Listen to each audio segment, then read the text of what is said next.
do Senhor. Amém. Abra sua Bíblia, por favor. Filipenses capítulo 4, verso 8 e verso 9.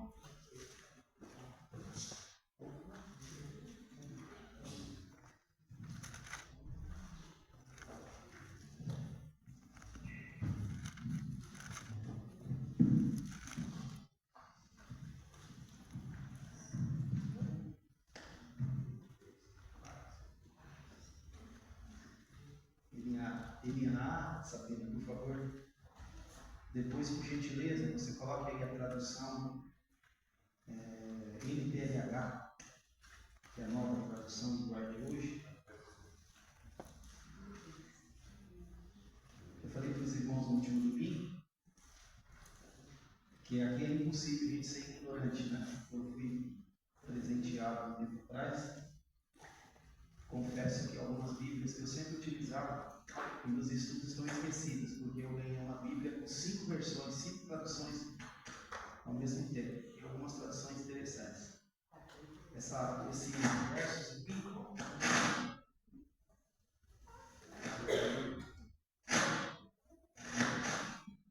será que eu estou elétrico? Será que eu estou elétrico?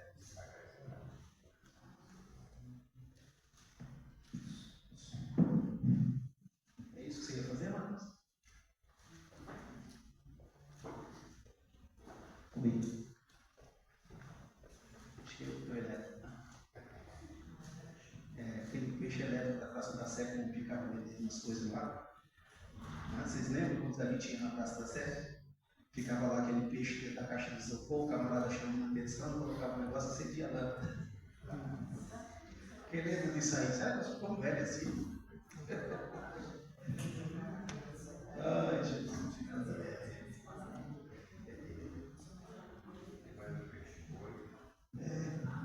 Peixe boi da pomadinha, né? Faz tempo que eu não vou para ali, irmãos, né? Esse tempo, acho que eu quero o caminho sobre ele. Vamos lá, meus irmãos.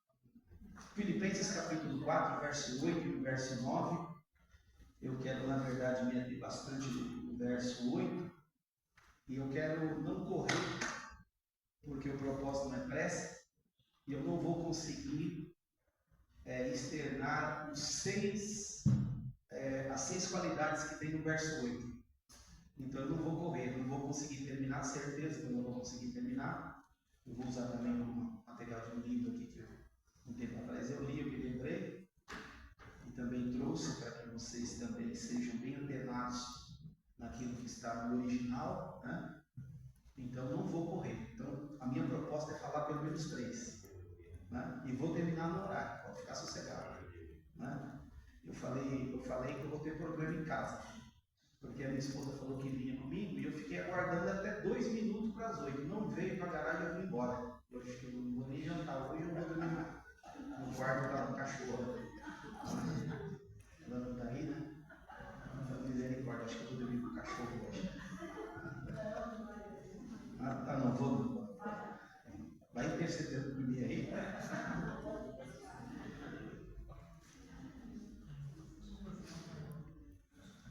Vamos lá, meus irmãos. A tradução que trouxe aqui na NA, eu acho que essa tradução é a maioria das traduções. A única tradução que diverge dessa aqui que nós vamos ler, tem lá uma tradução, não sei se vocês têm uma tradução brasileira, mas essa aqui é a mais utilizada e nas mais versões que temos. Né? As palavras aí quase têm todas o mesmo sentido. A única coisa que diverge é na revista aí atualizada, uma palavra só que está lá, honesto, tem a revista atualizada, respeitável. E na tradução brasileira é venerável. É a única diferença que tem aí nos conselhos de Paulo aos Filipenses. Nos demais, todas elas têm essas palavras que nesta noite nós gostaríamos de abordar com os irmãos.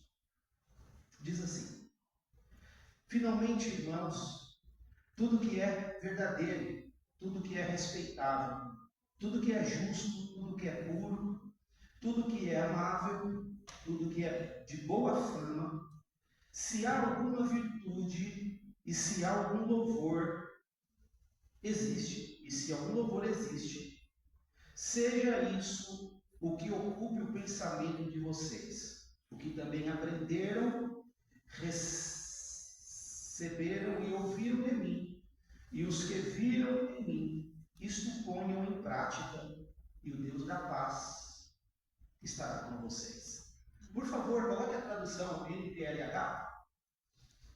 Vamos lá, vamos ler juntos aqui? Em nome de Jesus, eu achei interessante essa tradução, porque essa tradução é uma linguagem mais contemporânea, então tem uma roupagem, um entendimento melhor para que a gente entenda isso aqui que o Paulo está dizendo.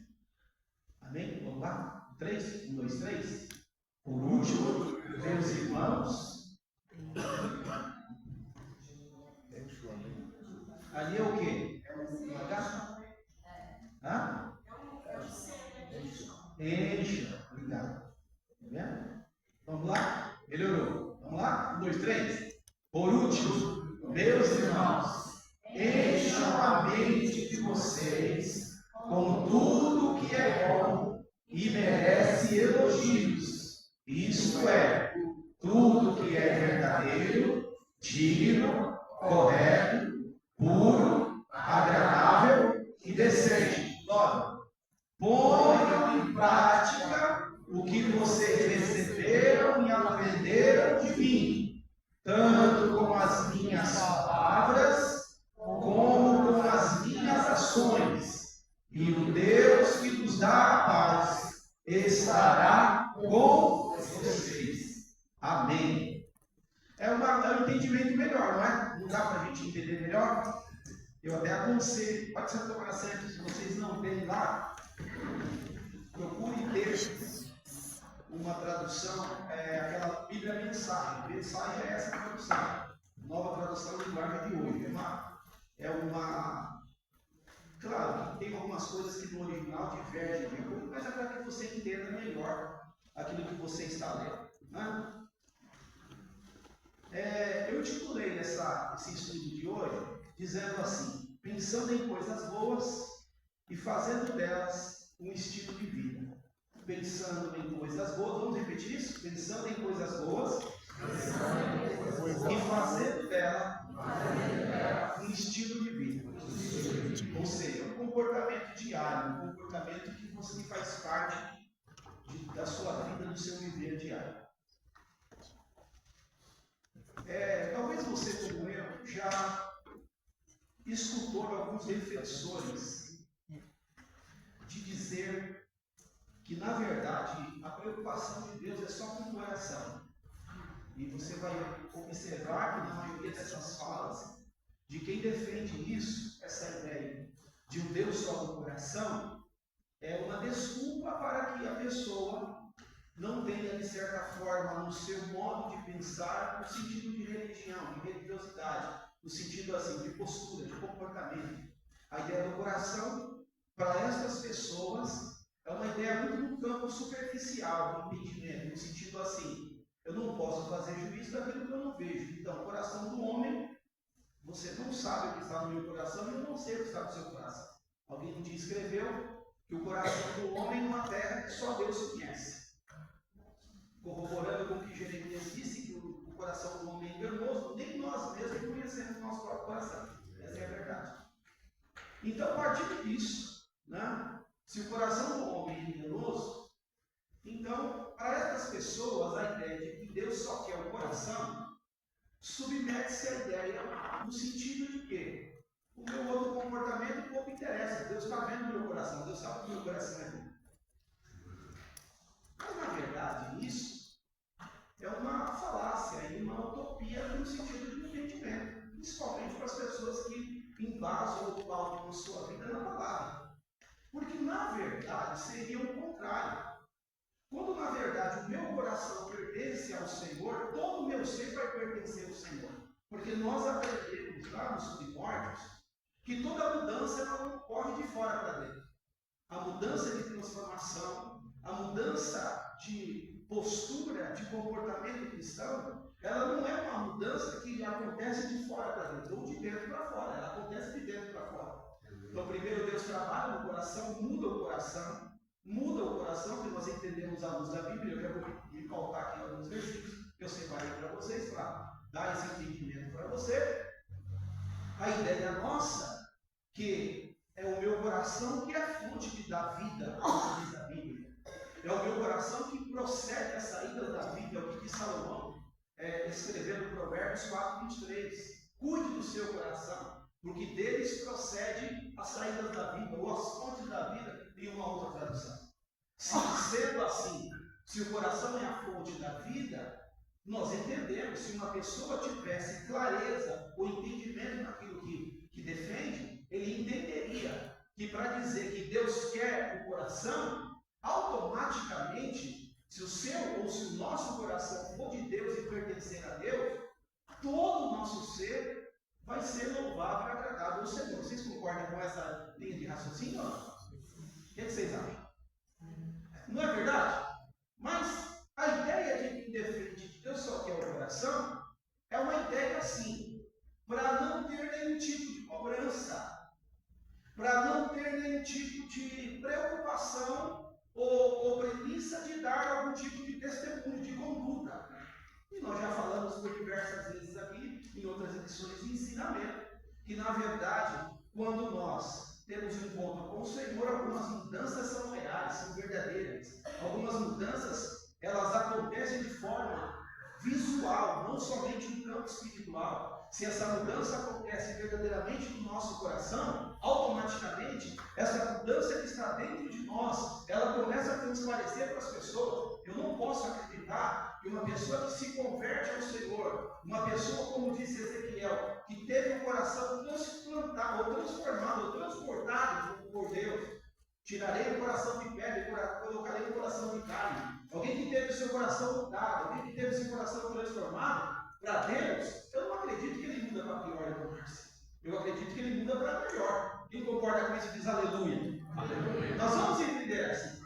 Se, por exemplo, o seu coração é um coração corrompido, é um coração dominado pelo pecado ou conduzido pelo adversário, se você teve um encontro com o Senhor automaticamente, o comportamento desse novo coração, desse coração que foi implantado, injetado, transformado em você, ele vai exalar em você, ele vai trazer em você alguns comportamentos distintos, diferentes, alguns comportamentos que as pessoas, ao visualizar você, ela identifica uma mudança, uma transformação, alguma coisa que se pareça com aquilo que você passa, que você cria como agora estilo de vida. Então, quando nós intitulamos aqui, pensando nas coisas boas e fazendo dela um estilo de vida, ou fazendo dela um modo comportamental, eu estou dizendo isso.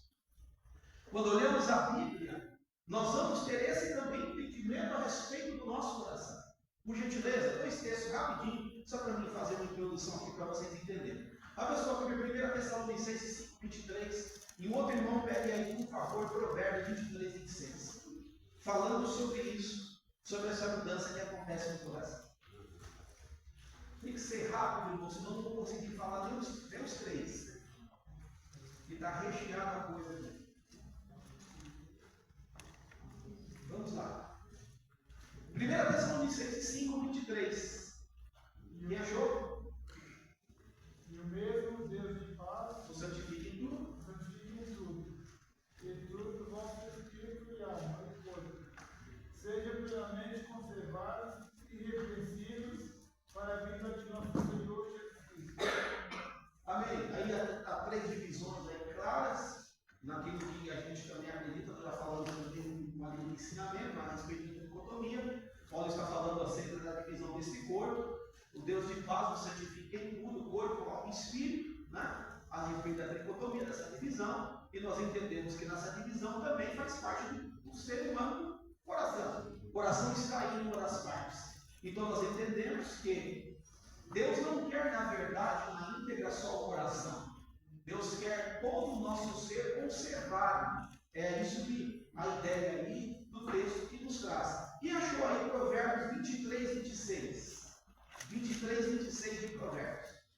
Vamos lá? Guarda, filho meu, o teu coração e os teus olhos Observe.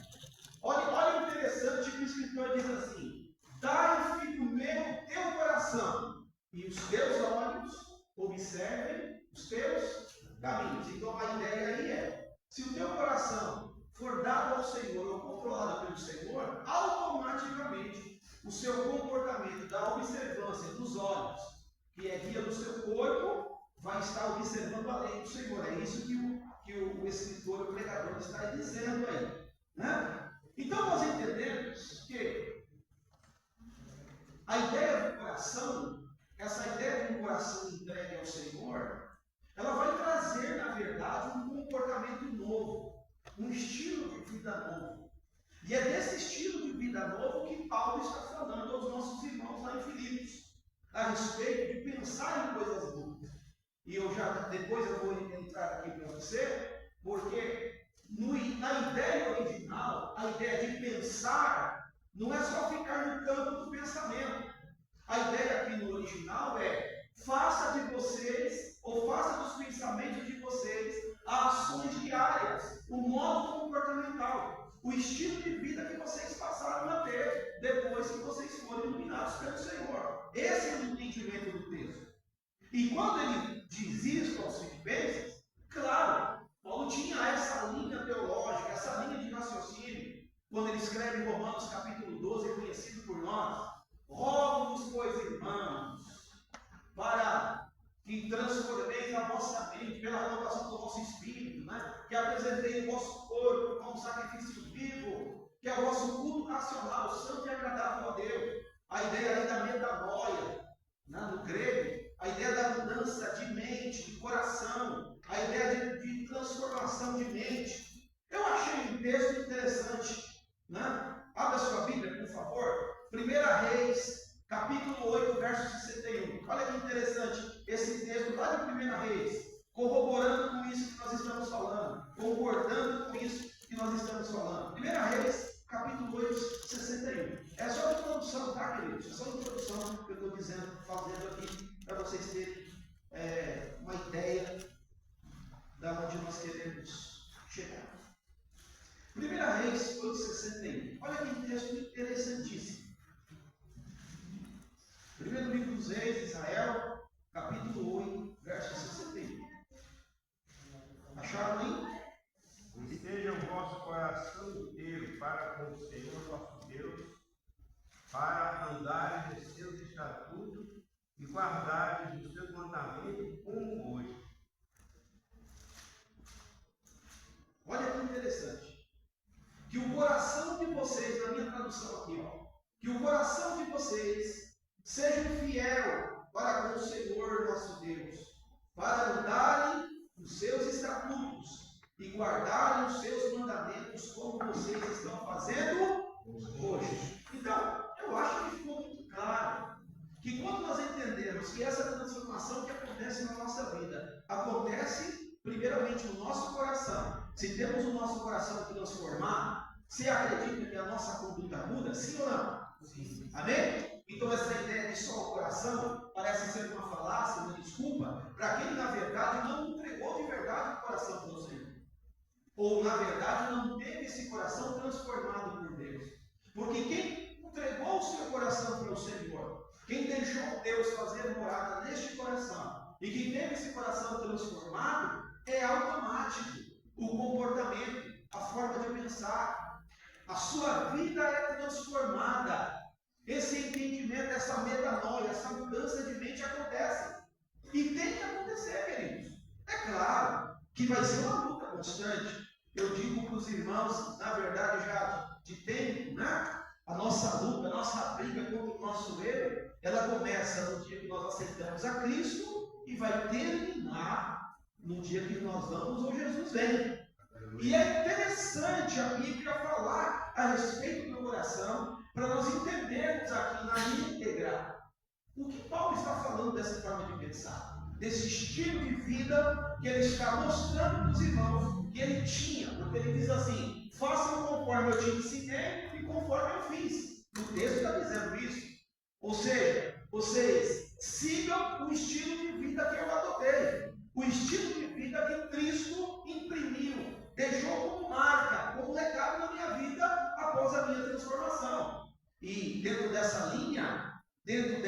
desse entendimento, como é importante, queridos, o nosso coração ser transformado por Deus. Como é importante o nosso coração ser um coração puro, ser um coração reto, ser um coração íntegro diante do Senhor. Como é importante isso? Olha o que Jesus disse em Mateus 5,8, que é conhecido. Não precisa abrir não, para você, só para você lembrar. Jesus disse assim: bem-aventurados os puros de coração, porque eles verão a Deus. Olha que interessante. Jesus está dizendo para os seus discípulos no monte das bem-aventuranças: feliz é o homem que, quando o seu coração no mar se é puro, ele vai ver Deus. Aleluia! Quando o seu coração é transformado, quando Deus vê pureza nesse coração, a Bíblia vai dizer que há um precedente, há uma jurisprudência da parte do Senhor de você poder ver o Senhor. É a mesma linha de ensino que Jesus disse em Lucas, verso 45, dos seus discípulos, que na verdade ele diz que o coração é uma fonte, é um depósito do homem, é um depósito de bons tesouros ou de mau tesouro. Se o depósito for bom, a boca vai falar que o coração está cheio. Está lá em Lucas 6,45. Né? Então, se o teu coração for depósito de coisa do Senhor, ou transformado por Deus, automaticamente, se o seu coração estiver bom, ou se o seu coração for um coração transformado, a sua boca vai falar que o coração está cheio. Então, percebe que essa ideia de que Deus só quer o coração não é uma desculpa para a pessoa viver uma vida dissoluta, sem responsabilidade, sem se precaver ou se atentar para a sua conduta. Não é uma desculpa. Olha, o Salmo de Davi, quando ele havia pecado, corrigido por Deus em um episódio da sua vida, lá no clássico Salmo 51, verso de número 10. Cria em mim, Senhor, um coração puro e me dá um espírito inabalável, ou um espírito reto, uma outra tradução. Essa é a ideia do coração puro. Olha o que o salmista escreve no Salmo 24, vocês também conhecem, não precisa abrir não, isso aqui é só uma introdução. Salmo 24, verso de número 2, verso de número 5, ali é uma indagação. Senhor, quem habitará no teu tabernáculo? Quem morará no teu santo monte? Aí vem lá uma lista de coisas. Né? E uma dessas coisas, aquele que é puro de coração, limpo de mãos, que não jura dolosamente, outras coisas que mais se diz lá, mais interessante, puro de coração. O puro de coração é uma condição para estar onde Deus está. Se o puro de coração é uma premissa, é uma exigência, é uma condição para que você veja a Deus, como disse Jesus em Mateus 5,8, o puro de coração também é uma premissa, uma exigência, é uma condição para que você more com Deus, para que você esteja no santo monte do Senhor, para que você habite no tabernáculo, uma ideia assim, para que você entre na presença de Deus sem reserva, sem restrição, sem impedimento, sem nada que te impeça de você estar diante desse Deus. Tem que ter pureza no coração. E para ter pureza no coração, tem que ter um coração transformado. Para ter pureza no coração, tem que ter estilo de vida mudado.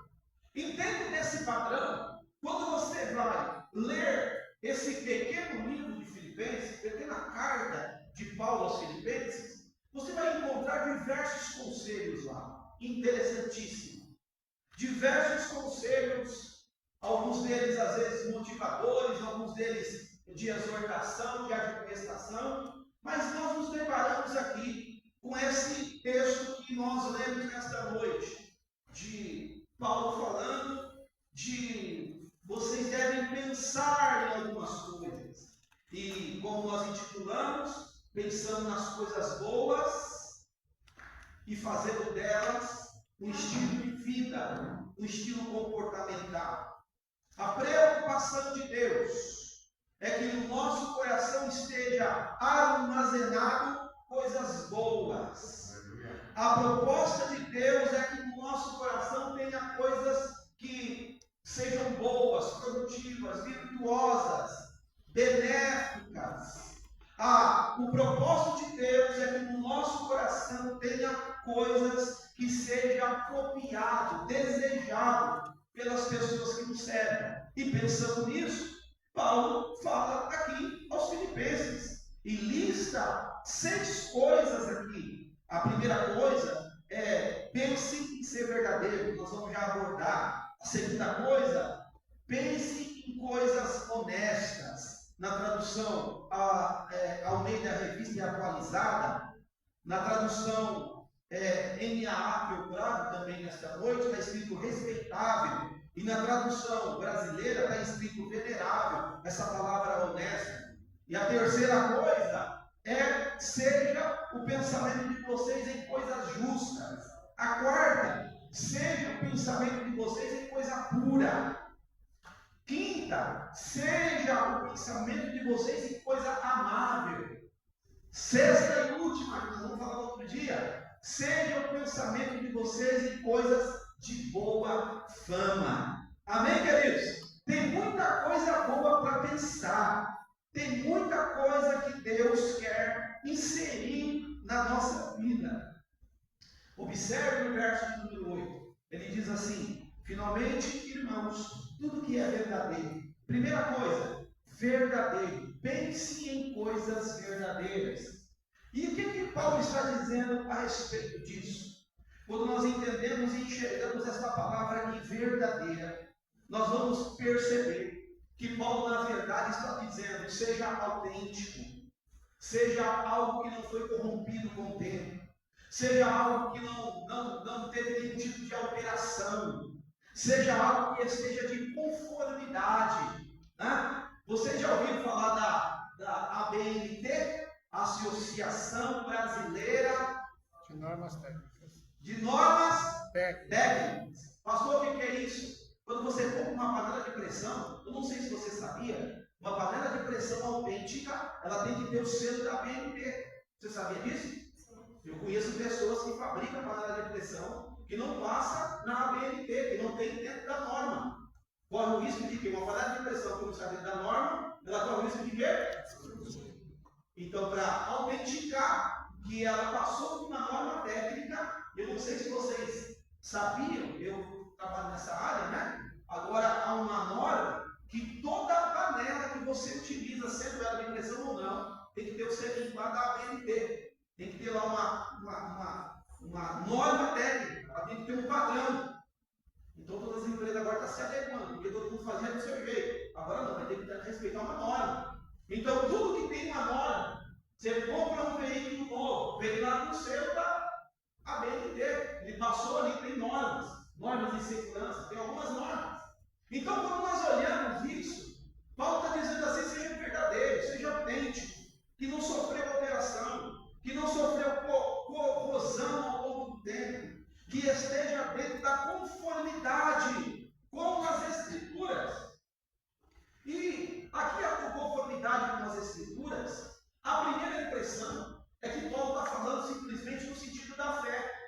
Sim, automaticamente ele está endereçando essa carta para uma igreja, então presume-se que automaticamente ele está cuidando também no sentido da fé. Mas o que é fé? Se não tiver a praticidade, o estilo de vida diário, e nós não exercemos a fé simplesmente dentro da igreja, nós não somos crentes simplesmente só na igreja, ou nós somos crentes, alguns consideram ser crentes dentro da igreja somente, mas quando nós olhamos aqui, isso aqui, o Paulo está dizendo que a ideia aqui do autêntico, que esteja de conformidade com as Escrituras, ele está também abordando o meu ciclo de pessoas à minha volta. Ele está dizendo assim, que sim, eu tenho que ser verdadeiro com Deus, mas também eu tenho que ser verdadeiro com as pessoas que estão à minha volta. Ele está falando dessa autenticidade, ele está falando dessa coisa que está de conformidade com os padrões do que a Bíblia nos mostra.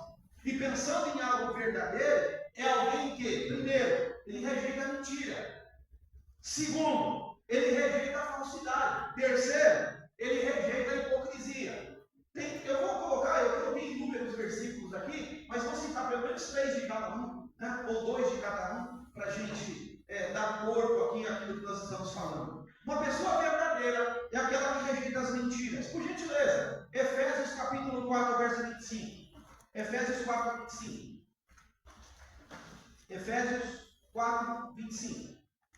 Enquanto você procura, com seus ouvidos atentos aí, naquilo que eu estou falando, a ideia aqui, segundo um autor de um livro, ele diz assim, a palavra grega aqui é losizete, que significa mais de que ter em mente, é o sentido de levar em consideração, ou mesmo fazer estas coisas, o logos de seu universo pessoal, isto é, reflete nestas qualidades de vida e permite que as mesmas modelem a nossa conduta. A ideia no sentido de vida para com Deus e a conduta para as pessoas que estão à nossa volta. Essa é a ideia do rejeitar, do ser verdadeiro, do rejeitar as mentiras, falsidade e hipocrisia. Quem achou Efésios 4, 25? Por gentileza. Pelo que deixarem a mentira e falarem a verdade, cada um com o seu próximo, porque somos membros uns dos outros. Por gentileza, Provérbios 12, 22, eu não vou nem citar para vocês vídeo da letra, vocês já conhecem que vai salteado. João capítulo 8, verso 44, falando lá que quem é o pai da mentira é o... Provérbios 12, 22. A ideia de Paulo dizendo para os irmãos pensar em coisas boas e fazer dessas coisas boas um estilo ou seu estilo de vida é ser verdadeiro. E ser verdadeiro, a primeira premissa de ser verdadeiro é alguém que rejeita a mentira, alguém que está em conformidade com as Escrituras. É o conselho de Paulo aos Efésios: não mintais uns aos outros, ou seja, coração puro, coração que foi transformado, não vive uma vida ou uma conduta mentirosa. Né? Já pensou se nós acreditássemos em contos, né, de quem mentisse, crescesse? Tem um personagem interessante, né? Que quando ele mentia, irmão Jair, o personagem lá do Gepeto, Gepeto, negócio assim. Como é que ele chamava? Não, o personagem. Pinóquio. E não ia soar muito bem, né? Eu, paz do Senhor, crente Pinóquio. Paz do Senhor, crente Pinóquio. O que eu estou dizendo? Paz do Senhor, crente mentiroso.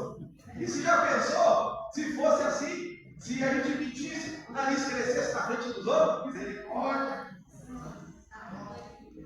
Quem achou? Provérbios, capítulo de número 12, verso 22. Vamos lá. O Senhor detesta lábios mentirosos, mas aqueles que praticam a verdade são o seu prazer. Olha que maravilha.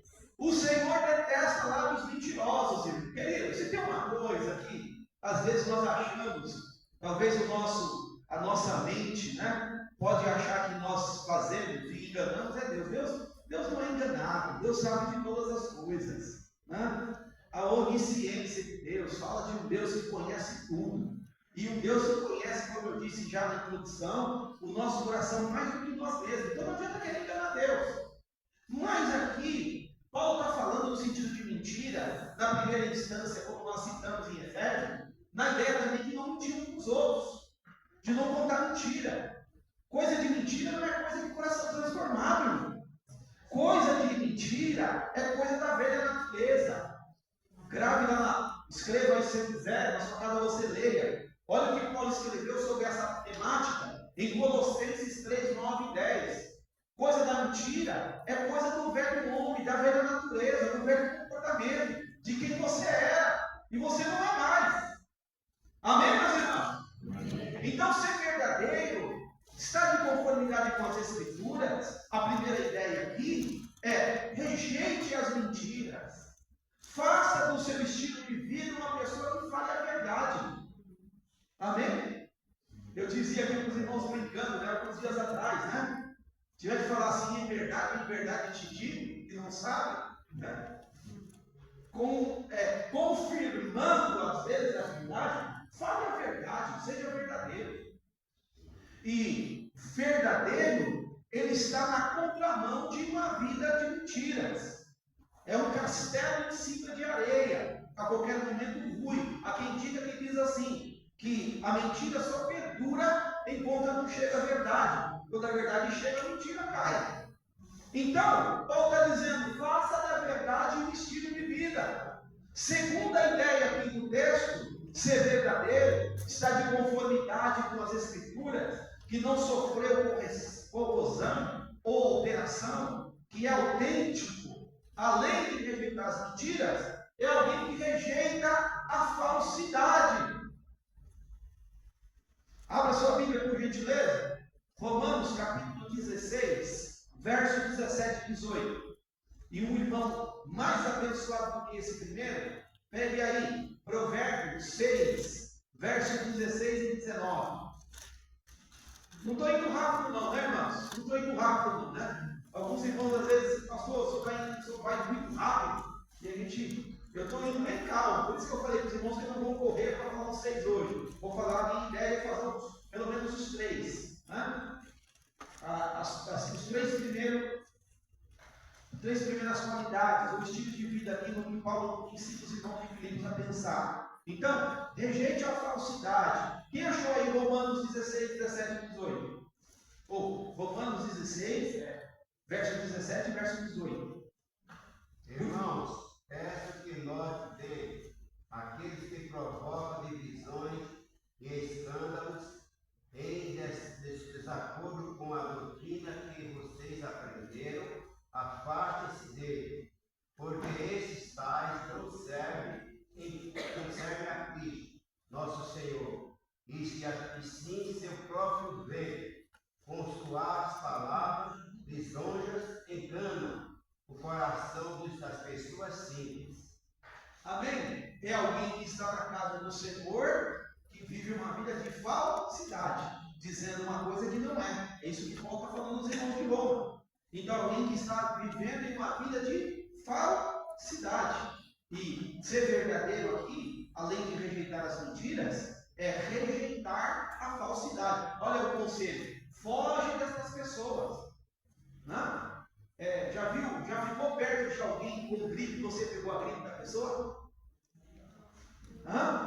Pega ou não pega às vezes? Se você tiver com a imunidade baixa, ela deu um conselho médico, alguém que saiu do hospital e está com a imunidade baixa, não vai lá visitá-lo porque você é doente, que automaticamente você vai passar um vírus, alguma coisa para a pessoa. Não é assim? Mas olhando para o prisma espiritual, às vezes falsidade pega. É isso que Paulo está dizendo. Olha, tome cuidado. Por quê? Porque existem essas pessoas que usam de uma roupagem de fé, uma roupagem de bom gosto, entre aspas, e na verdade vive uma vida de falsidade. E achou aí Provérbios 6, 16 e 19. Provérbios 6, verso 16 e verso 19. 6 coisas o Senhor aborrece. Essa eu gosto. Pode ler. Eu acho que vai ter que ler do 16 ao 19. Ele na verdade está falando de 6 coisas. E a última, né? Ele vai falar sobre o que eu estou dizendo. Acho que tem que ler eu já até preguei aqui no curso de ensinamento essa palavra. Né? Vamos lá. Provérbios capítulo 6, verso 16 ao 19. 6 coisas o Senhor aborrece, e a 7 na sua alma abomina: olhos altivos, língua mentirosa, mãos que derramam sangue inocente, coração que trama projetos iníquos, pés que se apressem a correr para o mal, testemunha falsa que profere mentiras, e o que semeia contenda entre os irmãos. Amém. Vocês viram, irmãos? De 6 coisas e a 7. Eu já preguei sobre isso aqui no culto de ensinamento também, já falei sobre isso aqui. Não vou me ater. Então, a ideia de ser verdadeiro, para estar de forma autêntica diante de Deus e fazer da autenticidade um estilo de vida de alguém que não sofreu corrosão ou alteração, de alguém que esteja de conformidade com as Escrituras, de alguém que recebeu aquele coração transformado, ou que o seu coração está sendo aperfeiçoado a cada dia, é a ideia de ser verdadeiro, a ideia de rejeitar, em primeira linha, as mentiras, de rejeitar a segunda, que nós falamos agora, falsidade. Ser verdadeiro também é alguém que rejeita a hipocrisia. Hipocrisia. Por gentileza, 1 Pedro 2:1. 1 Pedro 2:1. E eu vou usar aqui, não vou nem falar a respeito de Jesus, por algumas vezes, descrito pelos evangelhos, Jesus cita um dos personagens muito comuns daquela época a respeito dos fariseus, os homens que, de certa forma, carregavam ou representavam a lei da época, ou a religião da época, que, na verdade, Jesus chama a atenção e chama a atenção também dos seus discípulos para tomar muito cuidado com os fariseus, porque eram pessoas hipócritas, eram pessoas falsas, eram pessoas que agiam com hipocrisia, que demonstravam uma fé que não tinham, uma religiosidade exacerbada, né? Quem achou aí 1 Pedro 2:1, por gentileza? Deixando, pois, toda malícia e todo engano, e fingimentos, e invejas, e todas as murmurações. Amém? Todo fingimento, aquela ideia daquelas pessoas, você vai observar, Jesus faz alguns discursos a respeito disso. Eles vinham com algumas perguntas que davam a demonstração de repente, uma dúvida, mas na verdade eram pessoas fingidas, que tinham segundos propósitos, que tinham segundas intenções. Aquela coisa que pergunta alguma coisa, uma segunda intenção. Né? Tito capítulo 1, verso de número 16, por gentileza. Tito 1,16. Eu tenho diversos textos aqui, tá, queridos? Quando eu preparo, eu leio muita coisa, e aí eu vou colocando aqui, mas não dá para ler tudo, porque cada tópico desse aqui tem pelo menos uns 6 a 7 versículos. Né? Mas vamos lá, Tito 1,16. Eu escolhi aleatoriamente o que mais dá um entendimento e a gente está lendo. Né? Se depois tiver curiosidade, nós passamos para os irmãos. Vamos lá, Tito 1,16. Confessa que conhece a Deus, mas negam suas obras, sendo abomináveis, desobedientes e reprovados para toda boa obra. Então, confessa que amam a Deus, ou seja, dá demonstração que servem a Deus ou que são cristãos, mas na verdade as suas obras operam de forma contrária. É a ideia do que Paulo está dizendo. Meus irmãos, Paulo está falando para os irmãos de Filipos. Pensem nas coisas boas, sejam verdadeiros, estejam em conformidade, sejam uma pessoa autêntica, uma pessoa que não sofreu corrosão, que não sofreu alteração. Ser verdadeiro é ser uma pessoa que rejeita a mentira, ser uma pessoa que rejeita a falsidade, e ser verdadeiro é uma pessoa que rejeita a hipocrisia. Essa é a primeira coisa que Paulo está falando dos irmãos de Filipos, nessa listagem de pelo menos 6 qualidades que ele lista aqui, para que eles faltem na sua vida, para que eles tenham no seu estilo de vida, no seu modo comportamental. Primeiro, ser verdadeiro. Segunda coisa, está aqui no texto do capítulo de número 4, no verso de número 8, na minha tradução está dizendo respeitável.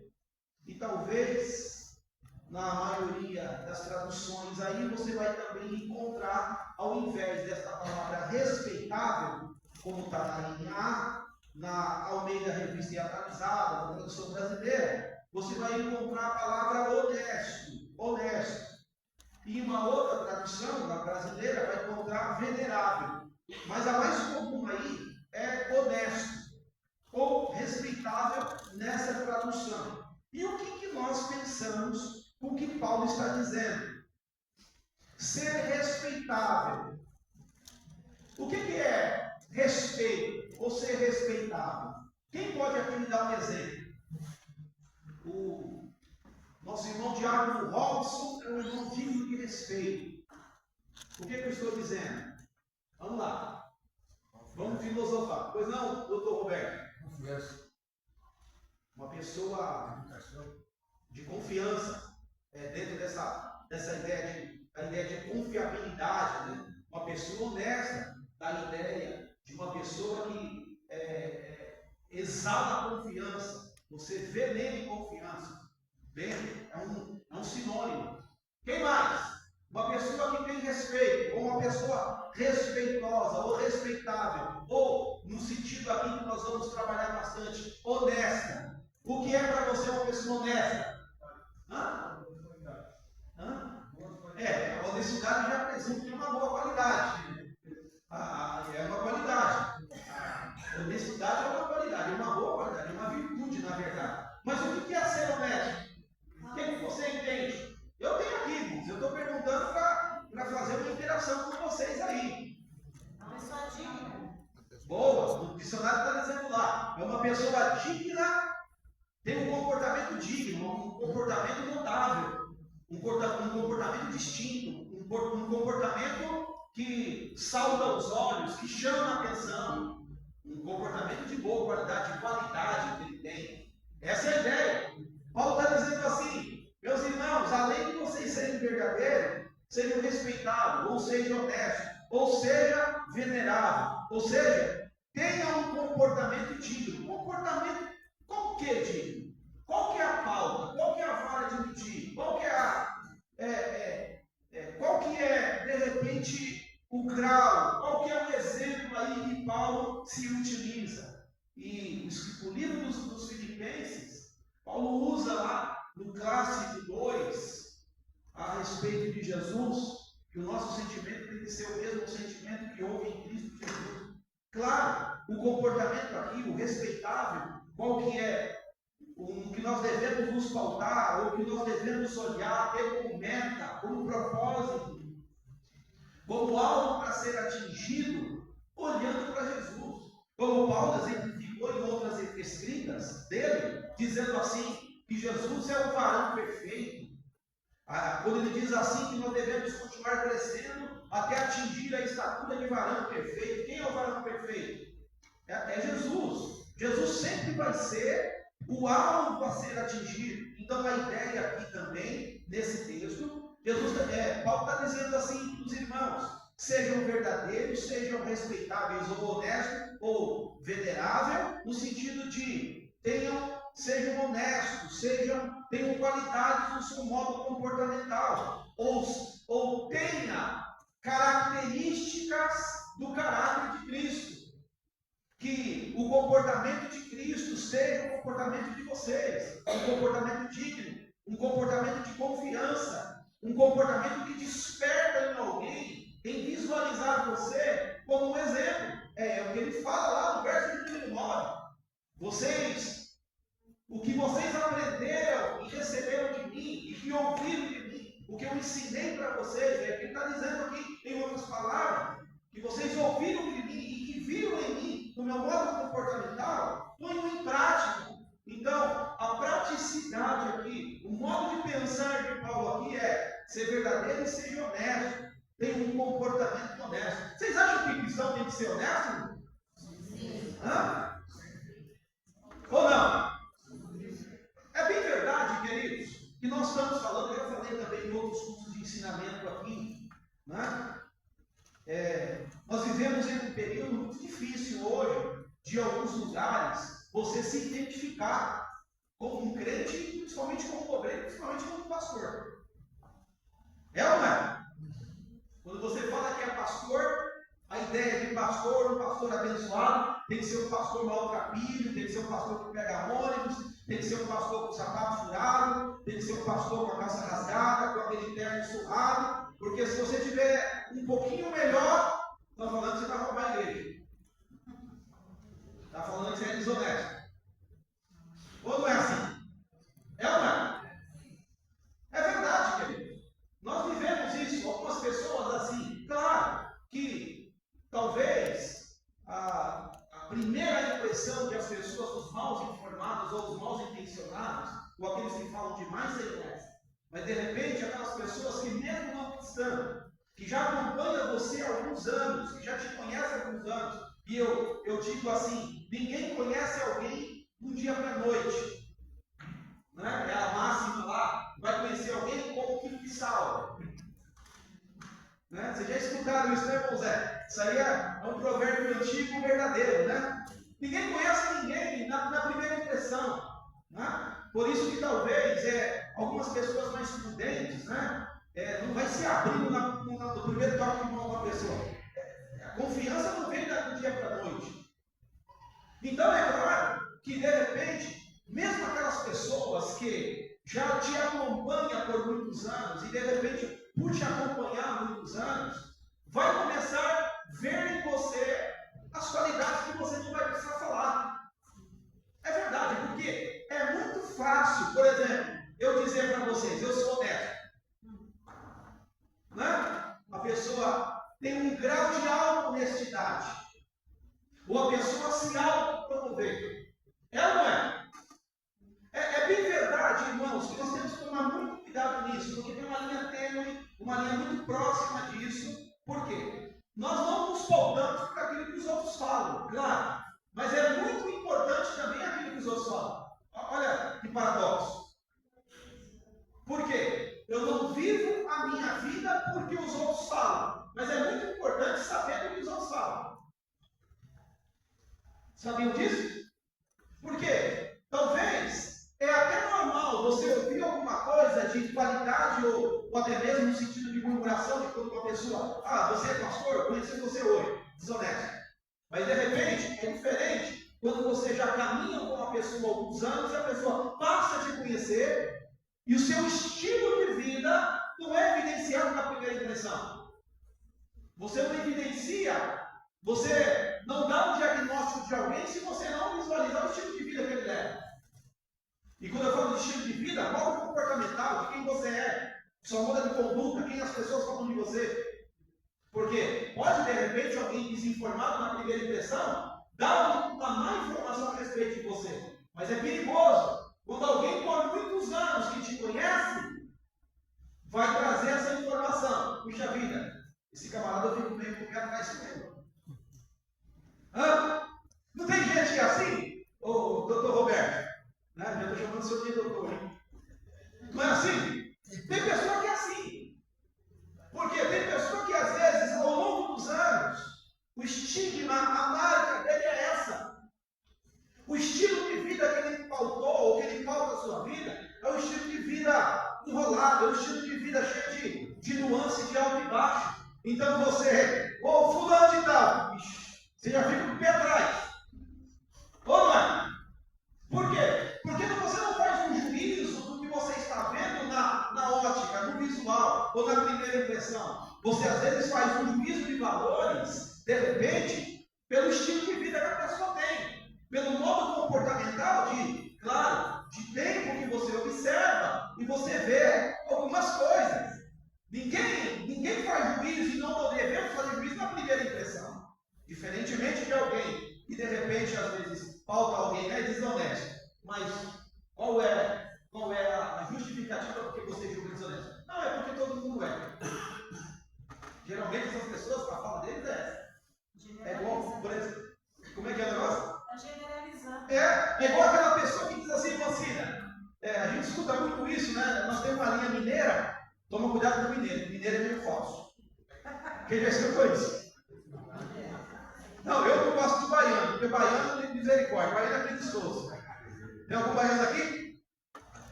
Gilberto não é baiano, não é Gilberto? Na minha tem um baiano aqui. Então, queridos, nós não podemos generalizar. Não é verdade? Ela não é baiana, não, José? Depois de Minas para cima, né? Tipo baiano. Estou brincando. Vamos generalizar, senão alguém vai ficar chateado. Eu amo os baianos. Não? Então nós não podemos generalizar. Como eu falo para algumas pessoas, quando alguém fala assim, aquela igreja lá só fala de dinheiro, todo crente é ladrão, todo pastor é ladrão, nós não podemos generalizar. Então, às vezes, a ideia da honestidade é a ideia de você dar uma observada como uma pessoa prudente, estilo de vida da pessoa, modo comportamental da pessoa. sou. E você não vai identificar isso da noite para o dia. Vai ser visualizado.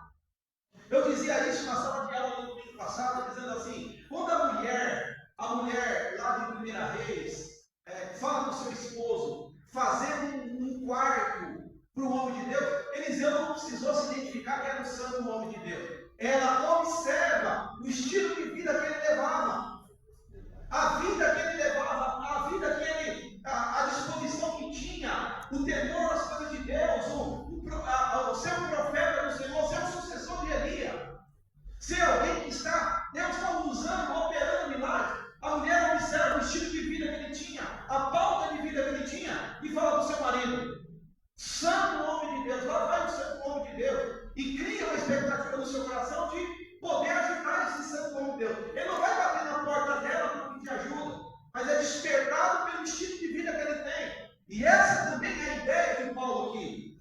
Paulo diz assim, seja verdadeiro, seja respeitável e honesto, e isso é a ideia de quem teve lá um coração transformado, um coração puro, como nós já citamos na introdução. Ele vive uma conduta verdadeira, ele vive uma conduta honesta.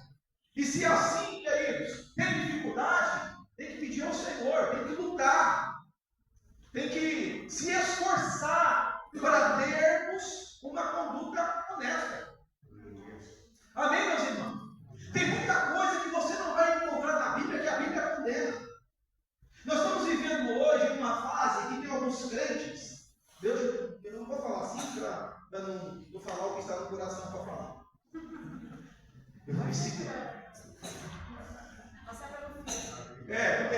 O chinês diz assim, Concida, você pode pensar tudo, mas nem tudo que você pensa, você fala. Então, gostei dessa, vou passar pelo filtro. Porque tem algumas pessoas, irmãos, que, por exemplo, não está na Bíblia, pastor. Então, se não está na Bíblia, eu não tenho o que não fazer. Querido, não é isso. A proposta de Deus não é essa. A proposta de Deus não é que nós andamos debaixo de cabeça. A proposta de Deus não é que nós andamos debaixo de chibata. A proposta de Deus não é que nós andamos a ferro e fogo. Não é essa a proposta de Deus. A ideia de Deus é de nós termos um coração de uma forma tão inclinados a Ele, que seja natural o desejo pela mudança, o desejo de se parecer com Deus, o desejo de estar perto de Deus. Essa é a proposta de Deus. Então, se o desejo de Deus é esse, de ser verdadeiro, respeitável e honesto, isto, não vou dizer aí, eu estava pensando em algumas formas de ensino futuros aqui para a igreja, né? Nós estamos vivendo esses 2 últimos anos, né? Uma das coisas que tem me chamado a atenção, tá? Me chamando a atenção, por exemplo, porque se você é um crente já de 30 anos como eu, antigamente nós falávamos assim, crente não participa de Mega Sena, de jogo do bicho, de que mais que tem? Loto fácil, loto quina. Mas hoje, irmão, presta atenção um pouquinho do que eu vou falar e entenda alguma mente de Cristo aí. Hoje nós estamos aí na era das bets. Vocês sabem o que é bets, né? É bet, tudo quanto é bet. Você liga a televisão, tem bet. Bet na cabeça do jogador, bet não sei aonde, bet não sei aonde, bet não sei aonde. Agora vai ter bet no arroz, bet na carne, bet tudo aí para fazer nada. Acompanhe as estatísticas. Mais de 40 milhões de pessoas brasileiras hoje já estão nas bets jogando. E eu tenho certeza, ninguém me contou, tenho certeza que no meio dessas 40 milhões de pessoas já jogando e mais de 4 milhões viciadas. Estatística aqui no Brasil. 4 milhões viciadas. Tem muito crente lá toda semana faz a fezinha. Deixa de comprar o quilo da carne para a criança e está fazendo uma fezinha lá. O São Paulo vai ganhar, o Corinthians vai ganhar. E depois toma na cabeça.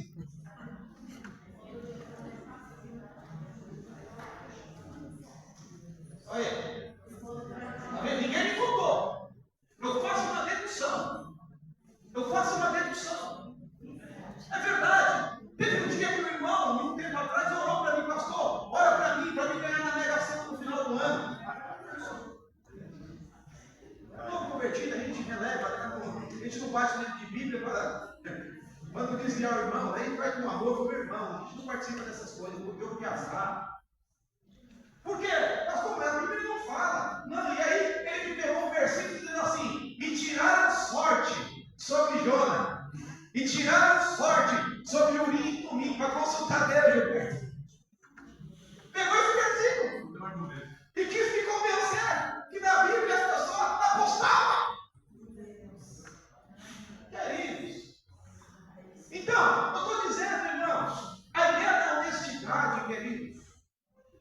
de alguém confiar em você, de alguém depositar em você uma confiança. Isso é premissa importantíssima na sua conduta de cristão. Como eu disse para os irmãos, ninguém talvez vai confiar em você no primeiro ano, nos primeiros meses, talvez vai ser uma caminhada. Por isso que é importantíssimo, quem atingiu esse grau, vou falar aqui na linguagem econômica, né? Do grau de investimento, né? Quando pegar a classificação AA, classificação de investimento, todo mundo confia, bom pagador, né? Honestidade, de alguém que tem uma conduta ilibada, de alguém que compra, às vezes tem, como dizia o Silvio Santos, né? Pobre que quer comprar, só tem que fazer carneiro, tem outro jeito, né? Vai lá, faz uma Bíblia de 60, de 50, não tem proibição nenhuma, mas compra e pague. Uma pessoa honesta faz assim. Não é aquelas pessoas, às vezes, que acham que Deus só quer o coração e fala assim: eu não paguei, Deus paga, Deus te pague. Queridos, quando o Paulo está dizendo a respeito da honestidade, é honestidade para com Deus e para com as pessoas que estão à nossa volta, meus amados. Posso ouvir um amém? Amém. Conduta de honestidade. Por gentileza, 3 versículos rápidos aqui. Senão não vou conseguir nem falar as 3 que eu queria. Vamos lá. 1 Pedro 3:2. Outro irmão, pegue aí.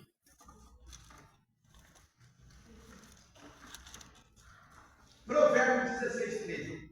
Tenho vários versículos aqui, mas esses 2 me chamam a atenção. 1 Pedro 3:2 e o outro irmão, Provérbios 16:13. Esse Provérbios 16 é interessante. Ao observar o comportamento honesto e cheio de temor que vocês têm. Ele fala de uma qualidade dos crentes. Pedro está escrevendo a alguns irmãos que, no seu estilo de vida, alguém já está observando esta qualidade, que nós já falamos, uma boa qualidade, uma virtude, ao observar o comportamento honesto e cheio de temor que vocês têm. Esse tem que ser o nosso comportamento. Coração puro, coração transformado, tem que ser honesto, irmão. Amém, não? Amém ou não amém? Amém. Amém, pessoal? Amém, pessoal? Amém, pessoal?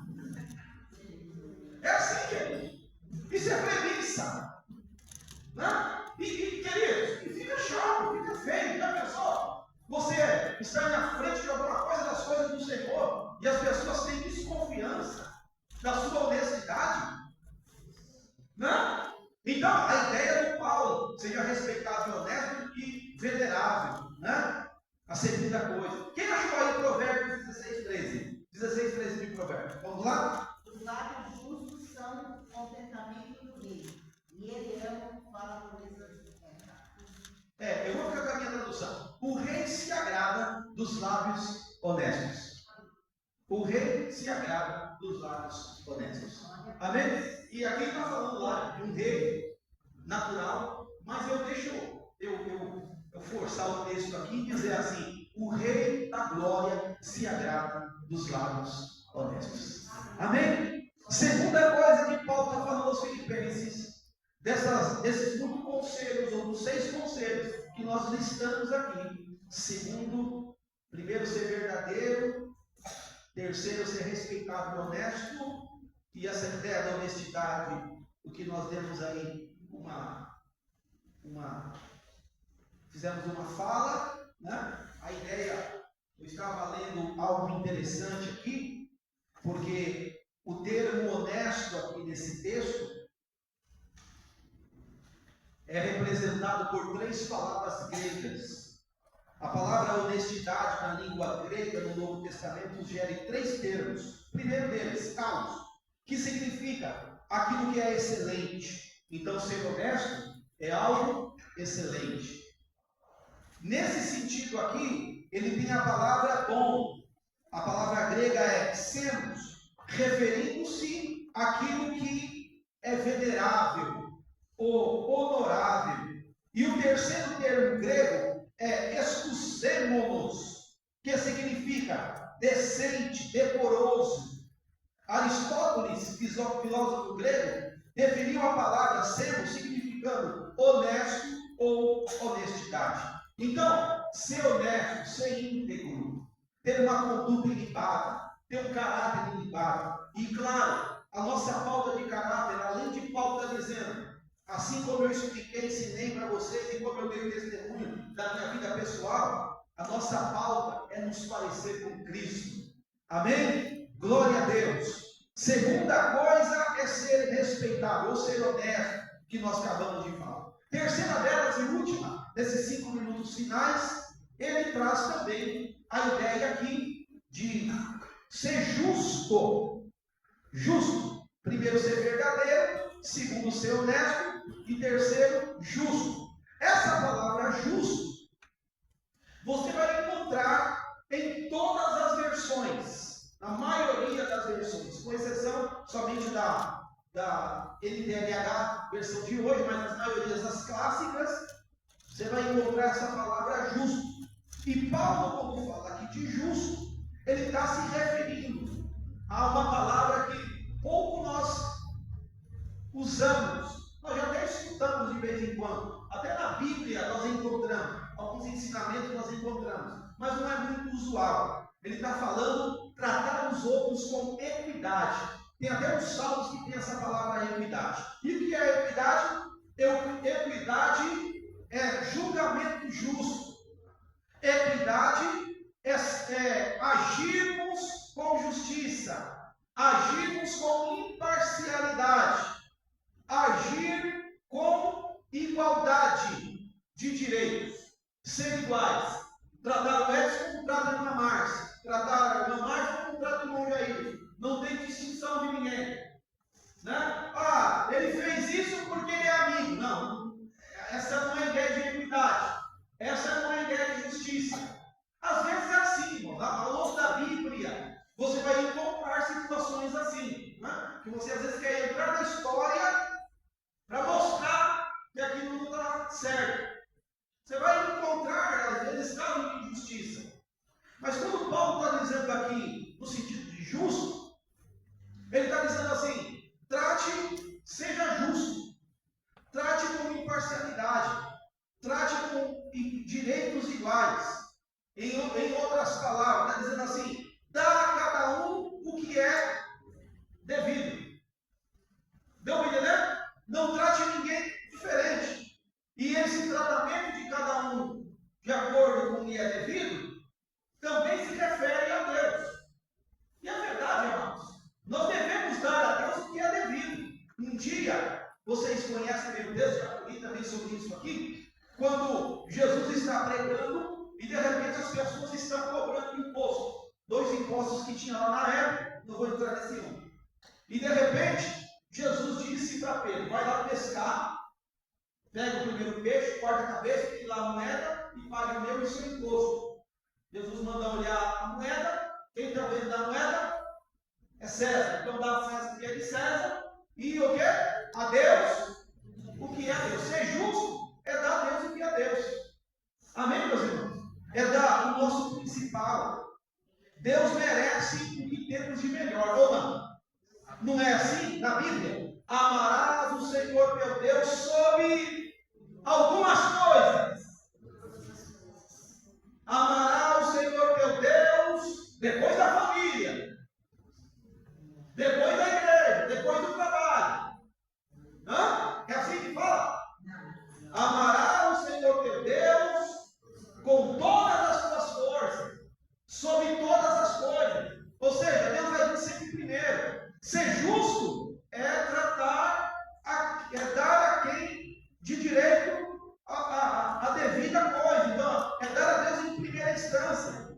E ele fala também aqui no sentido de relacionamento com Deus e também com relacionamento com homens, porque não adianta você dar a Deus de direito sobre todas as coisas e ser imparcial. E você tratar os outros com diferença. Não ser justo no seu julgamento. É verdade, amados. Às vezes é assim. Não é que nós, seres humanos, não corremos e não falamos o risco e não estamos isentos de errar. Até vem a máxima, errar é humano. Quando erramos, mostramos que somos humanos. E quem não erra aqui? Diz glória a Deus. Quem erra como eu diz aleluia. Somos humanos. sujeito a errar. O único que não erra é Deus. Deus não erra. Deus não erra, mas nós não estamos errando. Mas o conselho da Bíblia é dentro do que nos cabe, da nossa linha de conhecimento. Às vezes nós podemos, até com algumas decisões, para algumas coisas, podemos pensar que vamos imparciais, mas de repente chega-nos a consciência, nada melhor do que retroceder, recuar. Assumir o erro. Assumir o erro também é coisa de crente, coisa louvável. Amém, meus irmãos? A Bíblia fala de perdão, a Bíblia fala de desculpa, a Bíblia fala de retratação, pode ter. Mas o ruim é quando a gente pauta as nossas decisões com injustiça e achamos que está tudo bem. Então, o que Paulo está dizendo? Sejam justos, trate as pessoas com equidade. E a Bíblia, ela faz menção dessas qualidades a respeito de justiça. Por favor, Provérbios 11, 23. Tenho 2 minutinhos. Provérbios 11, 23. Já estou encerrando. E outro irmão, por gentileza, pegue aí 1 Coríntios 15, 34. E eu encerro. Por favor, coloque aí para mim no telão. Tiago 5, 16, na tradução linguagem de hoje. E eu encerro a minha fala sobre justiça.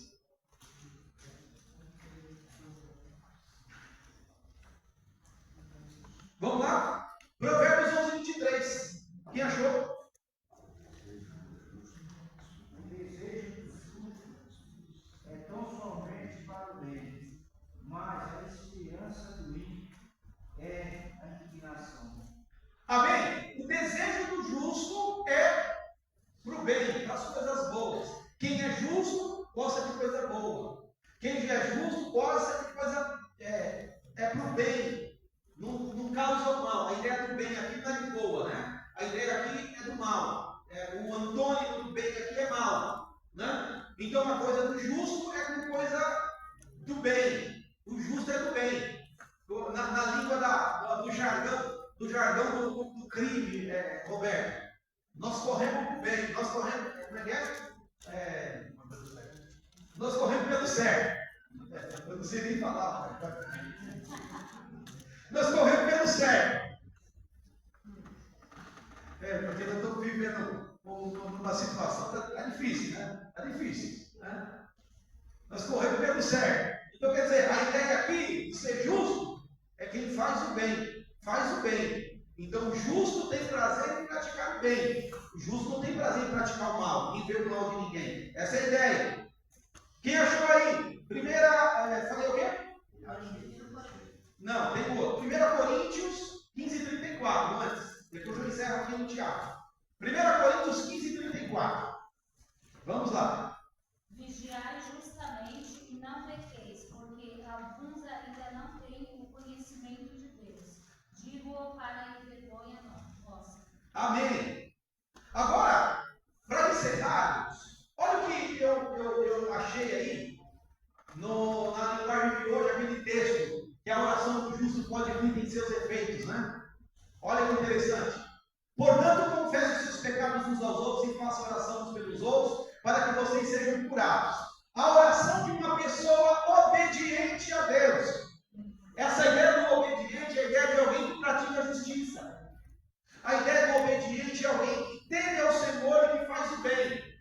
E quem faz o bem, e quem é justo, por isso que na maioria das traduções está dizendo assim, a oração de um justo. Claro, querido, quando eu estou falando de justo, nós só somos justos porque nós somos justificados por Jesus. A ideia do justo é a ideia de alguém que tem respaldo para falar ou para praticar justiça. Claro, a justiça nossa é como disse Isaías, é um bando de trapo, né? A nossa justiça. Mas quando eu estou falando aqui de justiça, eu estou falando de alguém que já foi justificado por Jesus, que já recebeu Jesus como seu Salvador, que já está nessa metamorfose de transformação dentro de si, no seu coração, e essa é a ideia. A oração, como diz a maioria das traduções, a oração de um justo pode emitir seus efeitos. A oração de uma pessoa obediente, a ideia de alguém que é justo, é alguém que é obediente a Deus, que anda nos preceitos do Senhor, né? Que faz dessa justiça um estilo de vida.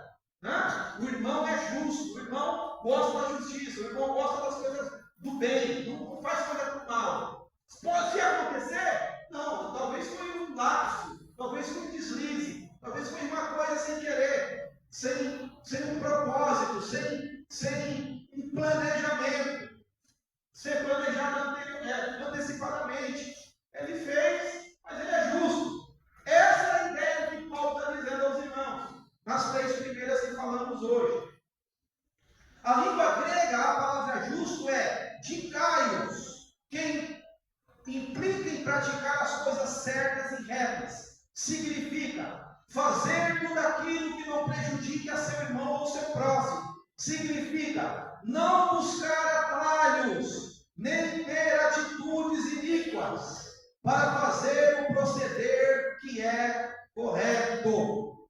A Bíblia diz: o homem iníquo maquina mal na sua cama durante a noite para fazer o mal durante o dia. Amém? O justo não faz isso. O justo pode errar, mas não que ele planejou. Como eu disse para você, nós somos sujeitos a ele, não somos humanos. Mas planejar, maquinar, fazer plano. Observe no país em que vivemos os grandes crimes. Não sei se é grande, não sei se eu posso falar assim, grandes crimes, mas os crimes mais hediondos aí, né, que foram antecipadamente planejados, que eles acharam assim: crime perfeito. Não existe crime perfeito, não existe pecado perfeito. Amém, queridos? Amém? Então que nós possamos aí seguir esses conselhos de Paulo aos Filipenses, que nós falamos aqui dos 3 iniciais: ser verdadeiro, ser honesto e ser justo. Outro dia que Deus nos permitir, vamos falar do ser puro, do ser amável e de ter boa fama no nome do Senhor. Amém? Glória a Deus! Faça disso o seu estilo de vida. Se já está, glória a Deus por você. Se não está, dá tempo ainda, está no meio do caminho, dá tempo ainda para se acertar. Aleluia! Para pedir misericórdia, para pedir graça para o Senhor. E Ele é poderoso para te ajudar. Como disse João na sua epístola, Ele é fiel e justo para nos perdoar de todos os nossos pecados. Amém, meus irmãos? Deus te abençoe, Deus te guarde, em nome de Jesus. Lembrando, irmãos, nossos trabalhos